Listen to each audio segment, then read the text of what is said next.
Қысқасын айтқанда, өлеуге жаздадым.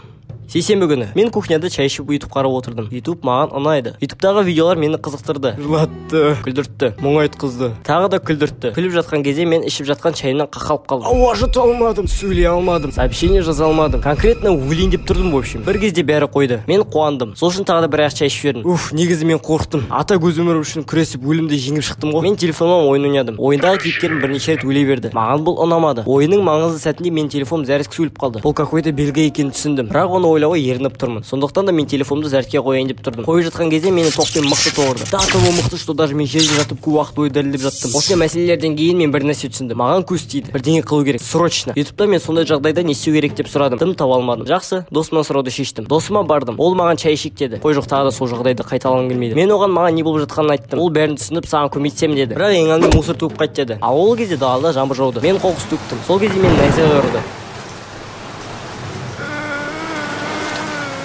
Мен досыма оралдым. Ол маған күлді. Мен оған мыжымай тез маған көмектесші дедім. Ол күлуді тоқтатты. Сосын мені жүгіретін площадкаға әкелді. Неге әкелді екен? Ол маған жүгір деді. Себебі спорт денсаулық кепілі деген. Не деген кеңестер, а? Мен оған неше круг жүгірейін деп сұрадым. Ол маған 10 деді. Мынауың ауырады ғой. Мен оған қуасың ба дедім. Ол маған сен жүгіресің деді. Жот, ол менің басқа мағынада түсіп қалды. Біз екеуміз қырылдық. Мен одан қаштым. Ол менен қашты. Сөйтіп жүріп жүгіруді келістім. Бірақ уже жүгірейін деп жатқанда дыхалкам жетпей талып қалдым.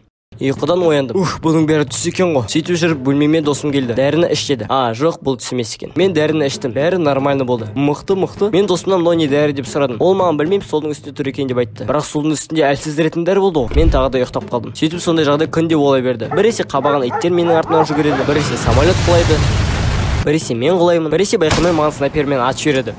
Ой, кешіріңіз, сізге емес, бұлай тұрасыз ба? Ештеңе етпес, жүре беремін. Біресе Майнкрафттан крипер жарады.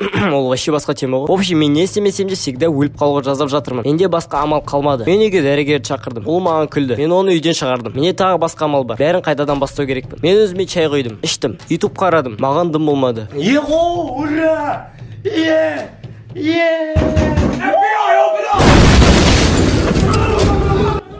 Қысқасын айтқанда, өлеуге жаздадым.